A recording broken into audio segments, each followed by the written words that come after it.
house. Then we got some great boys, Maestro, Fate. I mean, this is great. Anyway, this is a little different. It's going to be a little bit different poetry. It's going to be, have any of y'all ever had lustful thoughts? You know, lustful thoughts, you know, sexual thoughts? None of y'all?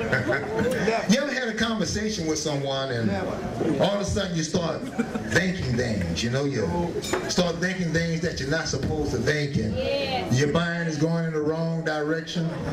But this is what this poem is about. It's called Lust of the Mind, and it goes like this. As we passed each other, I looked into her red, watery eyes and realized that there was something wrong with my colleague. And I said, "Are you all right?" However, she avoided my question and lowered her head, making certain that our eyes evaded direct sight. And as I stood, observing the sleekness of her stature, I wanted to see her core by way of my internal whore. Yet I said no to my inner hoe. For it dawned on me that her heart was filled with misery, and she needed someone to listen to her pain and the strain bearing upon her. She then gently uttered, "I ended the relationship with my man." And as she speaks, my heart goes free, and a certain member of my body begins to rise like a mountain's peak.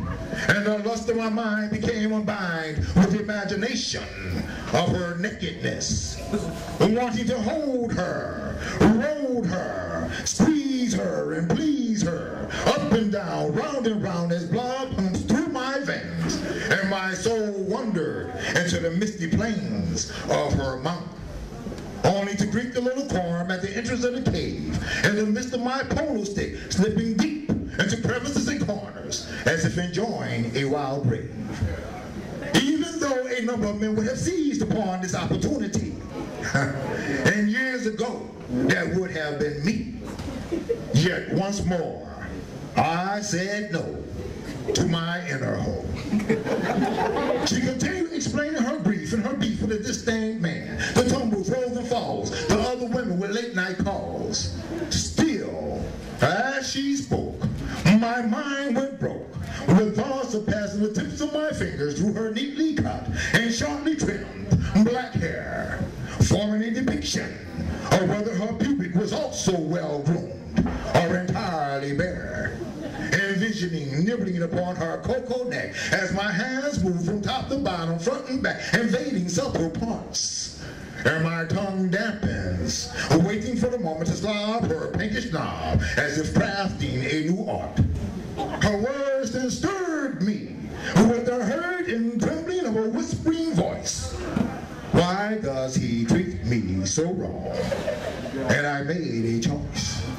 So I came to my senses and said to her, every relationship is one of commitment, give and take.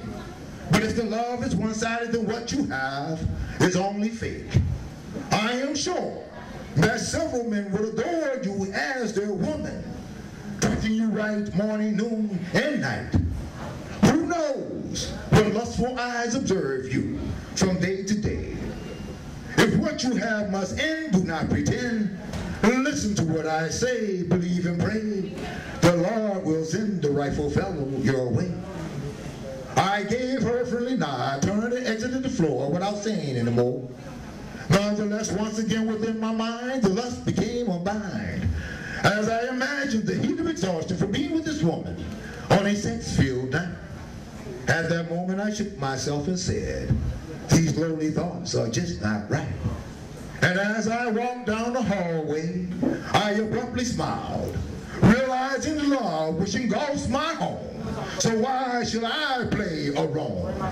And as before, from deep below, I again proudly said no to my inner hoe. Thank you.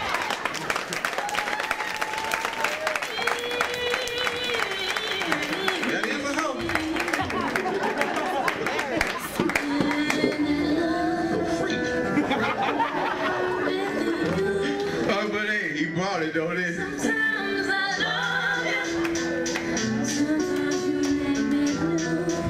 All right. We're gonna keep this going.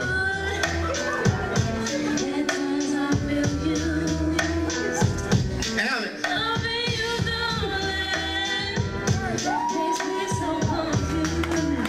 Free.